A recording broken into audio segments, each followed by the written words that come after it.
If you want to be a lioness or lion you must train with lions. इसका मतलब क्या है? Boxing legend Mohammad Ali जब अपने टाउन वापस जाते थे तो वहाँ पर वो ऑब्जर्व करते थे कि वहाँ के जो लोग हैं, उनके कुछ बचपन के दोस्त, उनके रिश्तेदार एक्सेट्रा, वो बहुत ही एक स्लो जीवन जीते थे। ना तो इतना कोई खास बड़ा लक्ष्य था, ना तो कोई इतना प्रेशर था, यू नो। तो वहाँ पर मोहम्मद अली जो है वो 1-2 घंटे रहकर फिर वापस शहर की तरफ चले जाते थे, क्योंकि शहर में उनको चैलेंजिंग लोग मिलते थे, इंस्पायरिंग मोटिवेटिंग लोग मिलते थे, वो अपनी ट्रेनिंग करते थे, किताबें पढ़ते थे, बहुत सारी नई चीज़ों को सीखते थे। तो इट इज़ वेरी इंपॉर्टेंट कि अगर आप किसी चीज़ की तैयारी कर रहे हैं तो मेक श्योर कि आपके इर्द गिर्द का माहौल जो है वो बेस्ट हो। बेस्ट इन द सेंस कि अच्छे लोग, मोटिवेटिंग, पॉजिटिव, ऐसे लोगों के साथ उठना बैठना रखिएगा। मैं ये नहीं कह रहा हूँ कि आपके पुराने दोस्तों को आप छोड़ दीजिए, नॉट एट ऑल। उनके साथ भी जो रिलेशनशिप है वो अब हैं तो हैं, बचपन का दोस्त जो है वो तो है ही आपका, तो उनके साथ रिलेशनशिप नहीं तोड़ने हैं। बस ट्रेनिंग के दौरान जो है you have to stay with lions, with best people. आज 10 अगस्त 2021 है, दिन है ट्यूसडे। डियर फ्रेंड्स, अब आप हमें सपोर्ट भी कर सकते हैं। एक छोटी सी अमाउंट जो है वो आप कंट्रीब्यूट करके एक लॉयल्टी बैच हासिल कर सकते हैं, and you can support our efforts, ताकि हम जो हैं वो आपके लिए बेस्ट से बेस्ट चीज़ हर रोज़ प्रोवाइड करते रहें। आज हमारे टेबल के ऊपर हैं 4 interesting articles. The protectors looking up, standing with Kabul and throwing relations. Last वाला आर्टिकल जो है वो इंडिया ऑस्ट्रेलिया के साथ जुड़ा हुआ है। आज के लेक्चर की पीडीएफ को डाउनलोड करने के लिए check out my Telegram channel. You can follow me on Facebook, Insta and Twitter as well. आपकी स्क्रीन के ऊपर ये जो तस्वीर है, इनका नाम है NV रमन्ना। ये हमारे देश के चीफ जस्टिस ऑफ इंडिया हैं। Chief justice of India NV Ramana साहब ने हाल ही में एक बहुत बड़ा, एक बहुत ही इंपॉर्टेंट स्टेटमेंट दिया है, द प्रोटेक्टर्स, और यहाँ पर है क्वेश्चन मार्क। ये पायोनियर का एक आर्टिकल है। कल डियर फ्रेंड्स हम बात कर रहे थे पुलिस के बारे में, पुलिस रिफॉर्म्स के बारे में, और अगर आपने कल वाला लेक्चर देखा है तो ये वाला आर्टिकल आपको ऐसा लगेगा कि शायद हमारी डिस्कशन से ही सारे या फिर ज़्यादातर पॉइंट्स जो हैं वो इसमें पढ़ने को आपको मिलते हैं। आप में से ज़्यादातर लोग जो हैं वो सिविल सर्विसेज की प्रिपरेशन कर रहे हैं, और यू नो एग्जामिनेशन में आपको प्रश्न पूछे जा सकते हैं कि क्यों आपको ये सेवा ज्वाइन करनी है। आप में से कुछ ऐसे भी लोग होंगे जिनको यूनिफॉर्म सर्विसेज बहुत ही पसंद है, यानी कि Indian police service, right. IPS service के बारे में, आईपीएस के बारे में या फिर इंडियन पुलिस सर्विस के बारे में मैं एक चीज़ आपको फिर से बताना चाहूँगा, वो ये है कि जब किसी व्यक्ति के जीवन की बात आती है, लाइफ और डेथ वाली सिचुएशन होती है, तब उसकी मदद ना तो कोई आईएएस कर पाते हैं, ना तो कोई आईएफएस कर पाते हैं, ना तो कोई सेक्रेटरी। उसकी मदद जो है वो एक यूनिफॉर्म पहनने वाला एक पुलिसमैन या फिर पुलिस वुमेन जो है वो उनकी मदद कर पाते हैं। तो ये एक बहुत ही इम्पोर्टेंट सर्विस है। दूसरी चीज़, अगर हम पुलिस रिफॉर्म्स को अच्छी तरीके से, राइट, जो किताब में है, जो होना चाहिए, वो सारी चीज़ें अगर इम्प्लीमेंट हो जाए, जस्ट इमेजिन, तो हमारे देश के बहुत सारे प्रॉब्लम्स जो हैं वो सॉल्व हो जाएंगे।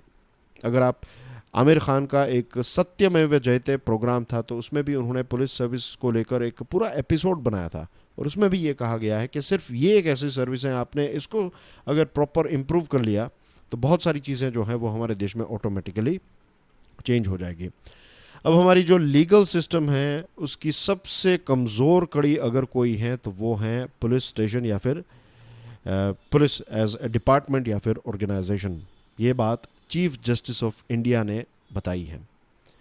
एक्चुअली वो एक फंक्शन में उपस्थित थे, national legal services authority NALSA के एक फंक्शन में थे, और इस फंक्शन को एड्रेस करते हुए और देश को एड्रेस करते हुए उन्होंने कहा कि हमारे देश के सबसे ज़्यादा ह्यूमन राइट्स एब्यूज़ जो हैं वो पुलिस स्टेशंस में होते हैं।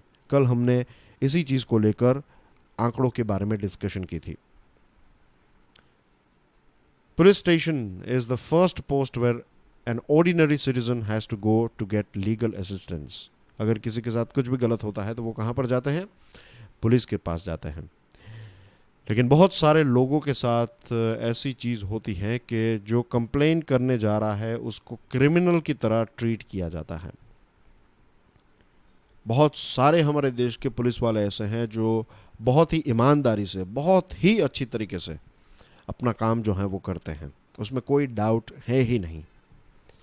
लेकिन यहाँ पर हम किसी एक पर्टिकुलर पुलिस वाले की बात या फिर किसी एक पर्टिकुलर थाने की बात नहीं कर रहे हैं। हम यहाँ पर पुलिस को उनके ऊपर उनको ब्लेम नहीं कर रहे। We are not trying to blame police personnel. वो भी कहाँ के, वो कोई जापान या फिर ऑस्ट्रेलिया के तो हैं नहीं। वो मेरे और आपकी तरह यहाँ के ही सिटीजन्स हैं, वो यहाँ के ही नागरिक हैं, वो इसी समाज से आए हुए हैं। तो पुलिस वाले कोई एलियन नहीं है। We have to think about the system, कि पूरी सिस्टम जो है, आप सिस्टम को जब चेंज करते हैं तब लोगों के अंदर भी बदलाव आता है। अब जब तक सिस्टम को चेंज नहीं करेंगे तब तक लोगों के अंदर भी बदलाव नहीं आएगा।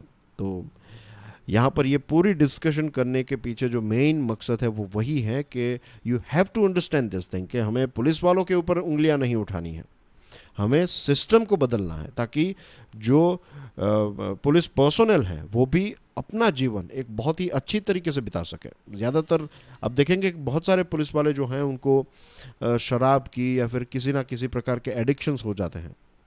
तो क्यों ऐसा होता है? क्योंकि इतना ज़्यादा प्रेशर है उनके ऊपर। एनीवे, आज की हकीकत भी ये है कि बहुत सारे जो सिटीजन्स होते हैं वो भी पुलिस स्टेशन जाने से काफ़ी घबराते हैं। और पुलिस रिफॉर्म्स के बारे में भी हमने कल बात की थी कि जो 7 पुलिस रिफॉर्म्स हैं वो आज तक इम्प्लीमेंट नहीं हुए हैं। आप किसी भी लीगल ल्यूमिनरी या फिर कोई भी ऐसे जो लीगल क्षेत्र के बड़े लोग हैं उनके साथ अगर डिस्कशन करेंगे, उनके आर्टिकल्स पढ़ेंगे, उनके पॉडकास्ट या फिर वीडियोस देखेंगे, तो आप पाएंगे कि हर किसी का ये मानना है कि रिफॉर्म्स की आवश्यकता है। लेकिन ये रिफॉर्म्स जो हैं वो कभी हो ही नहीं पाते। उसके पीछे एक रीज़न ये भी है कि कोई एक नहीं लेकिन हर एक पॉलिटिकल पार्टी जो है वो चाहती है कि वो जब पावर में आए तो पावर आप कहाँ से एक्सरसाइज करेंगे? आप पावर एक्सरसाइज करेंगे पुलिस डिपार्टमेंट से, क्योंकि जो रूलिंग पार्टी होती है उसके जो होम मिनिस्टर होते हैं, चाहे वो स्टेट लेवल के हों चाहे सेंट्रल लेवल के हों, तो होम मिनिस्टर जो होते हैं वो हेड होते हैं। पुलिस डिपार्टमेंट जो है वो किसको रिपोर्ट करता है? होम मिनिस्ट्री के नीचे आता है पुलिस डिपार्टमेंट। तो होम मिनिस्टर साहब जो होते हैं वो हेड हो जाते हैं। इज़ द उनके पास बहुत ज़्यादा पावर्स होते हैं। तो ये पावर जो है वो कोई भी पॉलिटिकल पार्टी जो है वो अपने हाथ से जाने नहीं देना चाहती। ये भी एक रीज़न है कि पुलिस रिफॉर्म्स जो हैं वो नहीं हो पाते। हमारी पुलिस जो हैं उनके मैन्यूल्स, फिर जो रूल्स हैं, ये सारी चीज़ें आप देखेंगे तो प्री इंडिपेंडेंस एरा के टाइम पर जब ब्रिटिश राज था, तो ब्रिटिश राज ने पुलिस को क्यों बनाया? उन्होंने पुलिस सिस्टम को इसलिए बनाया ताकि वो हमारे देश को गुलाम बनाकर रख सकें, उनको जो चाहिए वैसी चीज़ें वो कर सके, इसलिए उन्होंने पुलिस सर्विसेज बनाई। और हमने क्या किया? आज़ादी के बाद भी उसी पुलिस सिस्टम को कंट्रोल सी कंट्रोल वी कर दिया, यानी कि कॉपी पेस्ट कर दिया हमने। हमारे यूनिफॉर्म्स, मैंने तमिलनाडु के जो महिला पुलिस कर्मचारी हैं उनके जूतों के बारे में आपको एग्जांपल दिया था। वैसे बहुत सारी चीज़ें जो हैं वो आज भी जो ब्रिटिश एरा के टाइम पर थी वही चीज़ों को हम यहाँ पर रिपीट कर रहे हैं। मैं तो ये भी कहता हूँ कि सिविल सर्विसेज की जो एग्ज़ाम है, भले ही यूपीएससी इसको कंडक्ट करे, लेकिन इंडियन पुलिस सर्विस जो है उसकी एक अलग से एग्ज़ाम होनी चाहिए। ये एक स्पेशलिस्ट सर्विस है, तो इसका एक ख़ास प्रकार का अलग एक सिलेबस होना चाहिए और इसकी अलग से एग्ज़ामिनेशन होनी चाहिए। और इसमें बहुत सारी आज के ज़माने मीन्स पुराने ज़माने की चीज़ें हैं कि किसी की हाइट इतनी है। ऑफ कोर्स फिज़िकल फिटनेस जो है वो इम्पोर्टेंट है, लेकिन मैं तो ये भी कहता हूँ कि आज के ज़माने में दिव्यांग जो हैं वो भी पुलिस का काम कर सकें, कर सकते हैं, तो उनको भी, तो बहुत सारे ऐसे रिफॉर्म्स की भी आवश्यकता है। चीफ जस्टिस ऑफ इंडिया ने ये कहा कि जो 3rd डिग्री और टॉर्चर और ये सारी चीज़ें जो होती हैं, तो इस और ख़ास करके बिहेवियर भी, तो ये सारी चीज़ों में भी एक बहुत बड़े बदलाव की आवश्यकता है। देखिए, एक व्यक्ति ने कितना भी बड़ा गुनाह क्यों ना किया हो, राइट, एक क्रिमिनल जो हैं उसके भी अधिकार हैं। अब मैं समझता हूं कि कुछ क्राइम्स ऐसे होते हैं जिसके ऊपर मेरा भी फर्स्ट रिएक्शन यही होता है कि इस व्यक्ति को तो गोली मार देनी चाहिए या फिर फांसी दे देनी चाहिए। ये सारी चीज़ें, ये सारे इमोशंस जो हैं वो काफ़ी लॉजिकल हैं, काफ़ी जस्टिफाइड हैं। अगर हमारे परिवार, भगवान ना करे कि हमारे परिवार के किसी व्यक्ति के साथ कुछ ऐसा गलत होता है, तब हमारे मन में यही आएगा कि ऐसे लोगों को तो गोली मार देनी चाहिए। लेकिन ये चीज़ जो है, ऐसा अगर हम करने लगेंगे तो रूल ऑफ लॉ नहीं रहेगा। रूल ऑफ लॉ का मतलब ये होता है कि चाहे आप प्रेसिडेंट हों या फिर एक लेमैन हो, हर एक व्यक्ति के ऊपर जो कानून है वो कानून किसी के साथ भेदभाव नहीं करेगा। कानून सबके लिए इक्वल है। अगर आप एक आईपीएस ऑफिसर हैं और आपने किसी के ऊपर हाथ उठा लिया तो आपको वही सज़ा होगी जो एक आम आदमी ने किसी के ऊपर हाथ उठाया होता तो वो होती। आपको कोई स्पेशल प्रिविलेजेस नहीं मिलेंगे। And let me tell you one more thing, अगर प्रिविलेजेस को हटा दें तो बहुत सारे लोग जो हैं वो सिविल सर्विसेज को भी ज्वाइन नहीं करेंगे। बहुत सारे लोग जो हैं वो यूनिफॉर्म सर्विस, खास करके पुलिस को ज्वाइन नहीं करेंगे, पुलिस फोर्स को ज्वाइन नहीं करेंगे अगर बहुत सारे प्रिविलेजेस जो हैं वो चले गए। I am not talking about company या फिर जो गवर्नमेंट प्रिविलेजेस देती है, I am talking about those privileges जो लोगों ने खुद बना लिए हैं। कि देखते हैं कि गाड़ी के ऊपर पुलिस का बोर्ड लगा दिया और ट्रैफिक लाइट में नहीं रुक रहे हैं, सीट बेल्ट नहीं पहन रहे हैं, ऐसी बहुत सारी चीज़ें होती रहती हैं। एंड आई एम श्योर आपको भी इसके बारे में पता होगा। तो ऐसे सारे रिफॉर्म्स की हमारे देश में आवश्यकता है। और वेलफेयर स्टेट जो होता है, हमारा देश जो पहले कॉलोनियल सत्ता के तहत हमारा देश था, लेकिन अब आज़ादी के बाद हमारा देश जो है एक वेलफेयर स्टेट है। तो इससे पहले जब मैंने आपको एक और चीज़ बताई थी कि फोर्स शब्द जो है वो गलत है। ये आप कॉलोनियल टाइम में कह सकते हैं पुलिस फोर्स, लेकिन आज़ाद देश में फोर्स नहीं होती हैं, सर्विस होती हैं। ये लोगों की मदद करने के लिए है, लोगों के ऊपर राज करने के लिए नहीं है। उनकी ट्रेनिंग भी ख़ास प्रकार से होनी चाहिए और इस प्रकार की होनी चाहिए कि मेंटल ट्रेनिंग, फिजिकल ट्रेनिंग के साथ साथ मेंटल ट्रेनिंग। उनको सिर्फ मजबूत ही नहीं बनाना है हमें, मेंटली स्ट्रॉन्ग के साथ साथ उनको सेंसिटिव भी बनाना है कि वो लोगों के दुखों को समझ सकें। फिर कास्टिज़म और ये सारी चीज़ें भी हमें काफ़ी देखने को मिलती रहती हैं। और मार्टिन लूथर किंग जो हैं, उनका एक कोट है यहाँ पर कि एवरी मीन्स सीजेआई साहब ने अपनी स्पीच में ये कोट कहा था कि मार्टिन लूथर किंग जूनियर जो है उन्होंने कहा कि every step towards the goal of justice requires sacrifice, suffering and struggle, the tireless exertion and passionate concern for dedicated individuals. अगर हम कोई बदलाव करना चाहते हैं, समाज को एक जस्ट समाज, एक इक्विटेबल सोसाइटी क्रिएट करना चाहते हैं, तो हमें ऐसे लोग चाहिए जो समाज के लिए काम करने के लिए तैयार हों और ह्यूमन राइट्स के बारे में चिंता करने वाले लोग, ह्यूमन राइट्स को सबसे ऊपर रखने वाले लोग जो हैं, ऐसी डेडिकेटेड लोगों की ऐसे लोग जो हैं वो इस सर्विस में होने चाहिए। और ये तो गवर्नमेंट और पुलिस की बात हो गई। जुडिशरी जो है वो फ्री लीगल एड सिस्टम और इंफॉर्मेशन डिसमिनेशन, यानी कि आपको आपके अधिकार और ये सारी चीज़ों के बारे में आम आदमी की भाषा में पता चले, ये सारी सर्विसेज भी स्टार्ट करने की आवश्यकता है। लुकिंग अप, ये पायोनियर का एक आर्टिकल है। इट्स अबाउट टोक्यो 2020 जो बेसिकली 2021 में हुआ, लेकिन ये जो ओलंपिक्स है ये अब ख़त्म हो चुका है। अब सभी लोगों की जो नज़र है वो होगी फ्रांस में 2024 में जो ओलंपिक्स होगा, पेरिस 2024 के ऊपर। भारत का ओवरऑल प्रदर्शन कैसा रहा? हमारा परफॉर्मेंस अच्छा रहा। अभी तक के सबसे ज़्यादा मेडल्स हमें मिले हैं और ट्रैक एंड फील्ड में हमें पहली बार गोल्ड मेडल भी मिला है। एंड आई एम श्योर ये चीज़ तो आप जानते ही हैं। कुछ ऐसे क्षेत्र हैं जहां पर हमने काफ़ी अच्छा परफॉर्म किया, जैसे कि गोल्फ है, फेंसिंग है, हॉकी में तो हम अच्छे थे ही, तो हॉकी में भी हमारा परफॉर्मेंस जो है वो रीजनेबली अच्छा रहा। हमारे देश की बेटियों ने काफ़ी अच्छा परफॉर्मेंस किया है और एज़ वी ऑल नो कि हमारे देश की बेटियां जब स्पोर्ट्स में आगे बढ़ती है तो बहुत सारे अलग अलग डाइवर्स बैकग्राउंड और क्लासेस से वो आती हैं और काफ़ी स्ट्रगल के बाद यहाँ तक पहुँचती हैं। ओपनिंग डे पर भी भारत चर्चा में रहा और क्लोजिंग डे की जो ईव थी, यानी कि एक दिन पहले भी भारत जो है वो काफ़ी चर्चा में रहा।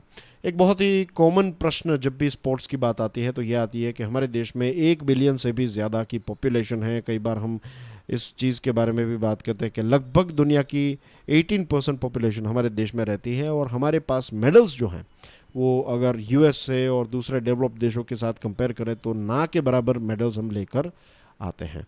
तो ऐसा क्यों है?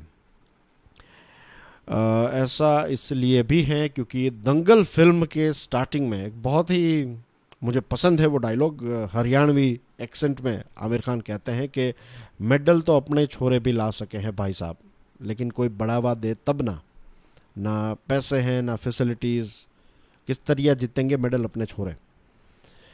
तो ये जो स्टेटमेंट है उनका बहुत ही सही स्टेटमेंट है। और दंगल फिल्म में एक दूसरा सीन भी है कि जब आमिर खान गोल्ड जीत लेते हैं और उसके बाद वो खाना खा रहे होते हैं और उसके पिताजी हैं वो उनको कहते हैं कि जब तेरी थाली में रोटी नहीं रहेगी तो क्या मेडल चबाएगा, चुपचाप नौकरी मिल रही है कर ले, ये तेरा कुश्ती वुस्ती जो है वो किसी काम का नहीं है।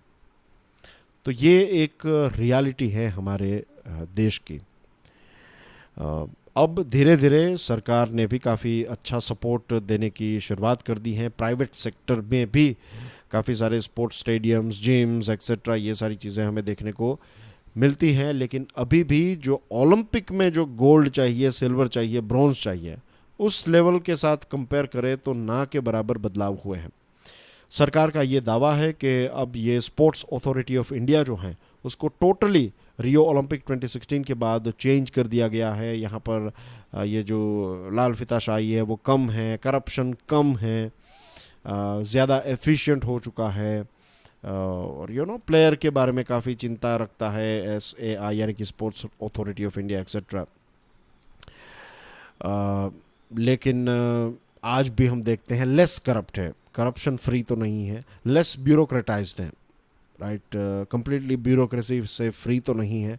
फिर भाई भतीजावाद ये सारी चीज़ें होती हैं। आज भी हमारे जो एथलीट्स हैं वो कंप्लेन करते हैं कि उनको न्यूट्रिशियस फूड नहीं मिलता है, जो इक्विपमेंट है वो बहुत ही इन्फीरियर क्वालिटी के होते हैं, भाई भतीजावाद, और कोचिंग का लेवल जो है वो वर्ल्ड क्लास नहीं होता है। तो ये सारी चीज़ें आज भी हमारे देश में हमारे एथलीट्स को फेस करनी पड़ती हैं। तो what we need is we need to change our attitude towards sports. मैं ये स्ट्रांगली बिलीव करता हूँ कि अगर हमारा देश जो है वो स्पोर्ट्स के ऊपर ज़्यादा फोकस करे तो हमारे देश में हॉस्पिटल्स जो हैं वो कम हो जाएगी।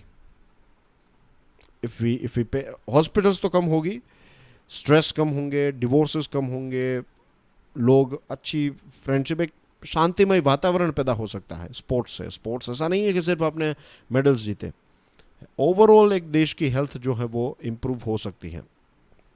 लेकिन स्पोर्ट्स को लेकर हमारा एक कैजुअल अप्रोच रहता है। अगर बच्चा क्रिकेट खेलना चाहता है तो पेरेंट्स जो हैं वो सारी चीज़ें करने के लिए तैयार हैं। लेकिन अगर बच्चा कहेगा कि मुझे कबड्डी में आगे बढ़ना है या फिर खो खो में बढ़ना है या फिर बैडमिंटन खेलना है तो फिर पैसे कहाँ से आए, मीन्स ये सारे इश्यूज़ जो हैं वो हमारे देश की रियलिटी हैं।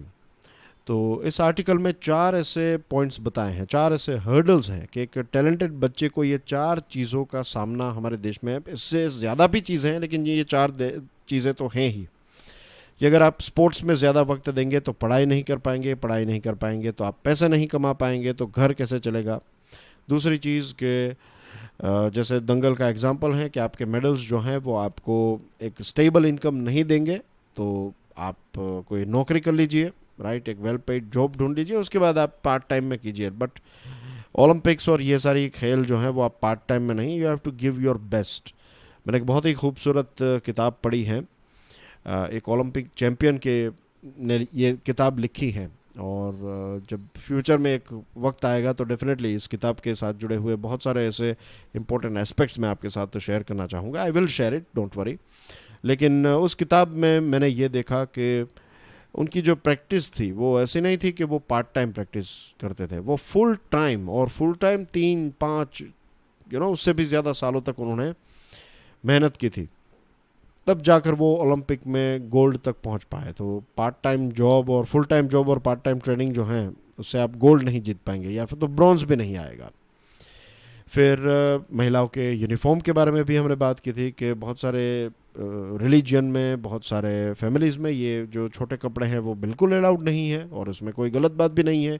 अगर एक महिला को नहीं लगता है कि उनको ऐसे कपड़े नहीं पहनने चाहिए, तो स्पोर्ट्स अथॉरिटीज़ को इस बात को समझना चाहिए। और कास्ट का प्रॉब्लम भी हमारे देश में है, इसको हम ऐसा नहीं, भले ही हम तरक्की कर रहे हैं लेकिन कास्ट के इश्यूज भी स्पोर्ट्स में आपको देखने को मिलते हैं। तो एक प्रॉपर स्ट्रक्चर यहाँ पर भी हमें क्रिएट करना होगा, एक प्रॉपर सिस्टम कि अगर आपके अंदर इंटरेस्ट है, interest is most important thing, और थोड़ा बहुत टैलेंट है, और फिर आप हार्ड वर्क करने के लिए तैयार हैं, तो आपको वो प्लेटफॉर्म जो है वो मिलना चाहिए। Standing with Kabul, Indian express का ये आर्टिकल है। हाल ही में इनफैक्ट लास्ट फ्राइडे भारत की अध्यक्षता में एक मीटिंग हुई यूनाइटेड नेशन सिक्योरिटी काउंसिल की, और ये मीटिंग अफ़गानिस्तान को लेकर थी। इस मीटिंग में हमें कोई इतना ख़ास सॉल्यूशन नहीं मिला है, लेकिन एक चीज़ तो साफ़ है कि ये पाकिस्तान और तालिबान जो हैं वो एक तरफ ये कहते हैं कि हम शांति चाहते हैं, और दूसरी तरफ रियलिटी ये है कि वो आतंकवादी हमले जो हैं वो करते रहते हैं। अफ़गानिस्तान को लेकर यूनाइटेड नेशंस सिक्योरिटी काउंसिल के 5 जो परमानेंट मेंबर्स हैं उनके डिसीजंस को भी आप देखिए। चाइना जो है वो अपनी फुटप्रिंट, यानी कि चाइना एक्सपांशन करना चाहता है अफ़गानिस्तान और सारे क्षेत्रों के ऊपर अपनी एक प्रकार से पकड़ मजबूत करना चाहता है। रशिया जो है वो चाइना के पीछे पीछे वही चीज़ कर रहा है, और दोनों देश जो है वो पाकिस्तान को सपोर्ट कर रहे हैं, और पाकिस्तान जो है वो तालिबान को सपोर्ट कर रहा है। इंग्लैंड के पाकिस्तान की आर्मी के साथ, या फिर इंग्लैंड और पाकिस्तान के खास मिलिट्री रिलेशनशिप है, तो इसको लेकर वो तालिबान और ये सारे मुद्दों के ऊपर चुप बैठा है। यूएसए जो है उसने कह दिया कि पिछले लगभग 19 सालों से 20 सालों से हम यहाँ पर हैं, तो अब हम थक चुके हैं, उन्हें काफ़ी पैसे और काफ़ी एनर्जी यहाँ पर इन्वेस्ट ऑलरेडी कर दी है। यूरोप की बात करें तो फ्रांस जो परमानेंट मेंबर है सिक्योरिटी काउंसिल का, तो वो भी कहता है कि अब वेस्टर्न मिलिट्री इंटरवेंशन की अफ़गानिस्तान में इतनी कोई ख़ास आवश्यकता नहीं है। और ये सारी चीज़ें तालिबान और पाकिस्तान के लिए एक गुड न्यूज़ है, क्योंकि वो यही चाहते हैं कि ये सारे बड़े बड़े देश चले जाए, तो उनके लिए एक ओपन ग्राउंड हो जाएगा, वो जो चाहे वहाँ पर कर सकते हैं। यूनाइटेड नेशंस में अफ़गानिस्तान के जो एनवॉय हैं गुलाम एम इसकज़ाई, इन्होंने ये कहा कि उन्होंने दुनिया को ये बताया कि उनके देश में अफ़गानिस्तान में 10,000 से भी ज़्यादा फॉरेन फाइटर्स जो हैं वो वहाँ पर हैं, और ऐसे ऐसे लोग वहाँ पर हैं जिनको यूनाइटेड नेशंस ने टेरर ऑर्गेनाइजेशंस कहा है, टेररिस्ट कहा है। ऐसे लोग फ्रीली अफ़गानिस्तान में घूम रहे हैं और ये सारी चीज़ें जो हैं वो कर रहे हैं। उन्होंने ये भी कहा कि पाकिस्तान का पूरा सपोर्ट मिल रहा है, और रावलपिंडी यानी कि पाकिस्तान की आर्मी जो है वो लॉजिस्टिक सपोर्ट, ट्रेनिंग, ये सारी चीज़ें ओपनली प्रोवाइड कर रही है, वरना तालिबान की कैपेसिटी ही नहीं है कि वो एक देश के खिलाफ लड़ सकें। कोई तो उनको ट्रेनिंग, हथियार, उनकी गाड़ियाँ आप देखिएगा, उनकी कार्स, कहाँ से उनके स्पेयर पार्ट्स और ये सारी चीज़ें आती हैं, कोई तो उनको सारी चीज़ें सप्लाई कर रहा है। तो ये सिचुएशन जो है वो अफ़गानिस्तान की है, और भारत को ऑफ कोर्स अफ़गानिस्तान के लोगों के साथ खड़ा रहना होगा। हमें उनकी जितनी हो सके उतनी मदद करनी होगी, और भारत क्योंकि यूनाइटेड नेशन सिक्योरिटी काउंसिल का नॉन परमानेंट मेंबर है, तो एटलीस्ट ये 2 सालों तक तो हमें ये मेक श्योर करना होगा कि ग्लोबल फोरम पर हम ऐसा एक व्यू क्रिएट करें कि ये सारे देश जो हैं वो मिलकर अफ़गानिस्तान की सरकार की और वहाँ के लोगों की मदद करें। हम उनको ऐसे अकेला नहीं छोड़ सकते। अगर हमने उनको अकेला छोड़ दिया तो ये सिर्फ उनकी हार नहीं, पूरी मानव जाति की हार होगी, और ख़ास करके जो नेबरिंग देश हैं उनकी हालत तो बहुत ही ज़्यादा ख़राब हो सकती है। Moving on to the last topic of the day, thawing relations. ये मिलेनियम पोस्ट का एक बहुत ही इंटरेस्टिंग आर्टिकल है। आपकी स्क्रीन के ऊपर जो तस्वीर है ये ऑस्ट्रेलिया के फॉर्मर प्राइम मिनिस्टर हैं, करंट प्राइम मिनिस्टर नहीं है, फॉर्मर प्राइम मिनिस्टर है। इनका नाम है टोनी एबॉट। टोनी एबॉट जो है वो भारत 4 दिनों की यात्रा पर थे, और वो करंट जो प्राइम मिनिस्टर है पीएम स्कॉट मॉरिसन, उनके एक स्पेशल एनवॉय के तौर पर भारत आए थे। और यहाँ पर उन्होंने एक बहुत बड़ी बात बताई है कि ऑस्ट्रेलिया का जो एक लॉन्ग टर्म जो एक प्लान है वो ये है कि बाय 2035 भारत और ऑस्ट्रेलिया के जो रिलेशनशिप है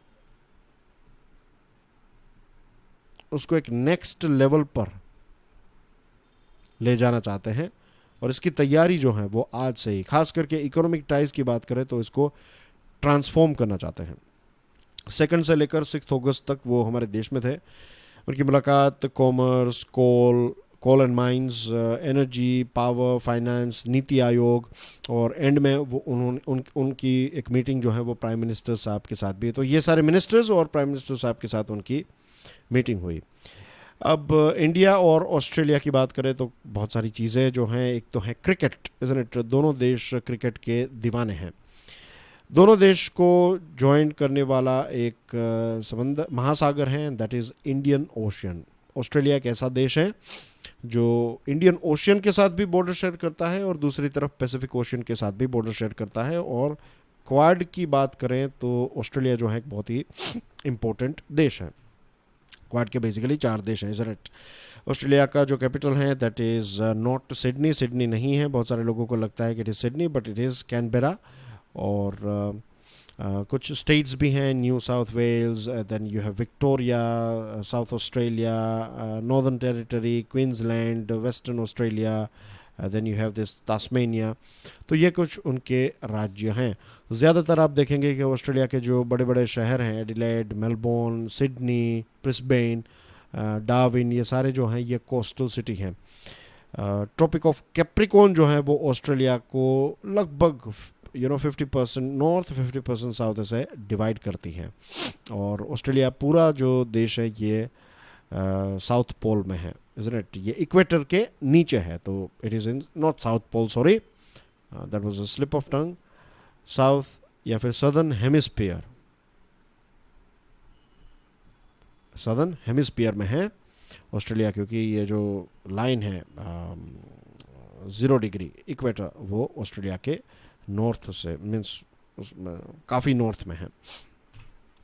तो ये थी कुछ जियोग्राफी की बातें। अब बात करते हैं ऑस्ट्रेलिया और इंडिया के कुछ इम्पोर्टेंट पॉइंट्स के बारे में। एबॉट साहब की जो विजिट है तो इसमें वो कॉम्प्रिहेंसिव इकोनॉमिक कोऑपरेशन एग्रीमेंट को रिवाइव करना चाहते हैं। 2015 में वो 2015 तक वो प्राइम मिनिस्टर थे, तो वो चाहते थे कि उनके कार्यकाल में ही दोनों देशों के बीच में ये CECA जो है वो फिनिश हो जाए या फिर इसके ऊपर काम ख़त्म हो जाए, लेकिन वो नहीं हो पाया। अब जो रीजनल कॉम्प्रिहेंसिव इकोनॉमिक पार्टनरशिप है RCEP, तो भारत ने इसको ज्वाइन नहीं किया है। तो अब ऑस्ट्रेलिया जो है वो बायलैटरली CECA जो है कॉम्प्रिहेंसिव इकोनॉमिक कोऑपरेशन एग्रीमेंट, ये 2 देश जो हैं वो प्रेफर करते हैं कि अगर वो किसी ग्रुप में शामिल नहीं है तो दोनों देश जो हैं वो एक दूसरे के साथ ट्रेड और इन्वेस्टमेंट के रिलेशनशिप को CECA के माध्यम से और ज़्यादा मजबूत करते हैं। और इसी साल जून 2021 में प्राइम मिनिस्टर मोदी और स्कॉट मॉरिसन के बीच में जो वर्चुअल मीटिंग हुई थी उसमें भी दोनों नेताओं ने कहा कि CECA को मजबूत किया जाएगा। इंपोर्ट एक्सपोर्ट की बात करें तो दोनों देशों के बीच में व्यापार जो है वो 2020 में थोड़ा कम हो गया बिकॉज ऑफ कोविड-19, लेकिन 2017-18 में व्यापार जो था वो रीजनेबल था। अब इसका पोटेंशियल जो है उससे कम हो रहा है, तो इसको एक और लेवल पर ले जाया जा सकता है। ऑस्ट्रेलिया के लिए भारत जो है ये 7th लार्जेस्ट ट्रेड पार्टनर है और 6th लार्जेस्ट मार्केट है भारत ऑस्ट्रेलिया के लिए। तो ऑस्ट्रेलिया जो है वो भारत को एक बहुत बड़ी मार्केट के तौर पर देखता है। भारत वहाँ से कोयला, कॉपर और concentrates, gold, vegetables, lentils, fruits, nuts, wool, ये सारी चीज़ें इंपोर्ट करता है। और हम चाहते हैं कि agriculture, critical minerals, energy, education, science and technology, ये कुछ ऐसे क्षेत्र हैं जिसमें रिलेशनशिप अच्छे हैं। इसके ऊपर और ज़्यादा फोकस जो है वो हम पे करना चाहते हैं। इसके अलावा दोनों देशों के बीच में कॉम्प्रिहेंसिव स्ट्रेटेजिक पार्टनरशिप भी है, तो सिर्फ मिलिट्री टाइज नहीं लेकिन दूसरी चीज़ें जैसे कि डेमोक्रेटिक वैल्यूज़, फिर चाइना जिस प्रकार से दादागिरी कर रहा है, तो इंडो पैसिफिक रीजन में एक तो क्वाड है, तो क्वाड में भी दोनों देश हैं। तो ये एक बड़ा विजन है कॉम्प्रिहेंसिव स्ट्रेटेजिक पार्टनरशिप। सिर्फ ऐसा नहीं कि दोनों देश एक दूसरे के साथ मिलिट्री एक्सरसाइज करेंगे, इससे भी ज़्यादा दोनों देश जो हैं वो सोच रहे हैं। हमने USA के साथ 2+2 वाली मीटिंग कर ली है। इसमें एक डिफेंस मिनिस्टर होते हैं, एक यानी कि हमारे डिफेंस मिनिस्टर, हमारे फॉरेन मिनिस्टर, और USA के फॉरेन मिनिस्टर और डिफेंस मिनिस्टर। तो USA के साथ ऐसी मीटिंग हो चुकी है। जापान के साथ भारत की ऐसी मीटिंग हो चुकी है। क्वाड का सिर्फ एक ही मेंबर बाकी है, ऑस्ट्रेलिया, जिसके साथ ये मीटिंग बाकी है। तो होप होपफुली ये भी जल्द से जल्द हो जाएगी। फिर ऑस्ट्रेलिया के जो हाई कमिश्नर हैं बैरी ओफेरल, तो उन्होंने कहा है कि इकोनॉमिक पार्टनरशिप, इकोनॉमिक रिलेशनशिप को और ट्रेड और इन्वेस्टमेंट को और ज़्यादा मजबूत करना चाहेंगे, और आने वाले 2 दशक में, मैंने जैसे आपको बताया कि 2035 का उनका टारगेट है, तो आज से वो काम करने की बात कर रहे हैं कि agriculture, education, skill training, health, खास करके हेल्थ, क्योंकि पेंडेमिक के टाइम पर हमने देखा कि अच्छे अच्छे देशों अच्छे अच्छे देशों की फैसिलिटीज़ जो हैं वो भी पर्याप्त नहीं थी।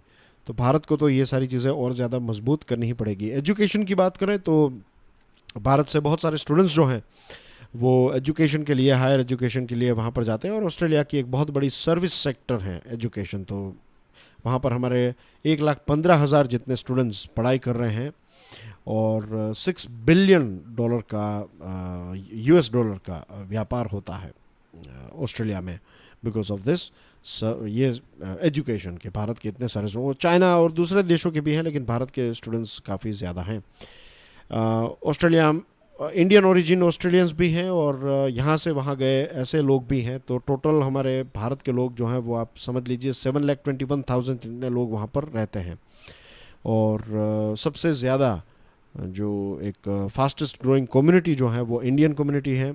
इसके अलावा सबसे ज़्यादा स्किल्ड माइग्रेंट्स जो हैं वो भी भारत से ऑस्ट्रेलिया जाते हैं। मीन्स ऑस्ट्रेलिया में आने वाले स्किल्ड माइग्रेंट्स जो हैं वो सबसे ज़्यादा भारत के होते हैं। तो ये कुछ ऐसी पॉजिटिव चीज़ें हैं। पीपल टू पीपल कांटेक्ट जो है वो भी काफ़ी अच्छा है दोनों देशों के बीच में, और लोगों के बीच में काफ़ी प्यार मोहब्बत है। क्रिकेट और करी, हमारी जो करी है, इंडियन करी, कॉमनवेल्थ, ये कुछ ऐसी चीज़ें हैं जो हमें जोड़ती हैं। तो यूएसए में जिस प्रकार से भारत की एक कम्युनिटी काफ़ी मजबूत है, तो लेट्स होप के आने वाले समय में भारत की कम्युनिटी ऑस्ट्रेलिया में भी उतनी मजबूत होगी, और trade, investment, people to people, cultural relation, cricket, global issues, ये सारे क्षेत्रों में दोनों देश जो हैं वो मिलकर आगे बढ़ेंगे। That's everything from my side dear friends. आज हमने काफ़ी सारी चीज़ों के ऊपर बहुत सारी डिस्कशन कर ली हैं। तो ये है कुछ न्यूज़ आइटम्स। प्लीज़ इनको डाउनलोड, PDF को डाउनलोड करने के बाद इसको देख लीजिएगा। कल जो मैंने प्रश्न पूछा था उसका आंसर है Dara Shikoh. And I am really disappointed with you guys. आप में से बहुत सारे लोग जो हैं वो इस लेक्चर को सिर्फ देख लेते हैं, इसको शेयर नहीं करते। ऐसा क्यों? आप प्लीज़ इसको शेयर किया करें। फिर क्वेश्चंस जो मैं पूछता हूँ तो उसके आंसर भी इतने नहीं देते। मैं देखता हूँ कि कुछ रेगुलर 10-15 ऐसे स्टूडेंट्स हैं, जो कुछ ऐसे 8-9 स्टूडेंट्स हैं वो तो हर रोज़ देते ही आंसर्स, लेकिन कुछ लोग देते हैं, नहीं देते। और कुछ लोग तो ऐसे हैं जो पता भी नहीं है मुझे आपका नाम, कि आप एक्टिवली इसको देखते हैं नहीं देखते हैं। तो प्लीज़ इसको थोड़ा इंटरैक्टिव बनाइए। आपके जब आंसर्स आते हैं, आपके लाइक्स जब आते हैं, जब आप इसको शेयर करते हैं, जब नए स्टूडेंट्स इसको ज्वाइन करते हैं, तो मुझे भी एक मोटिवेशन मिलता है कि मैं ये लेक्चर जो है वो और अच्छा और हर रोज़ आपके लिए जल्द से जल्द लेकर आऊँ। तो आपका सपोर्ट जो है that is fuel for me. तो प्लीज़ मेक श्योर कि आप मुझे वो फ्यूल प्रोवाइड करते रहें, ताकि मैं आपके लिए अच्छे अच्छे लेक्चर्स लेकर हर रोज़ आता रहूं। So that's everything from my side. Thank you very much for watching this video. God bless you all. जय हिंद।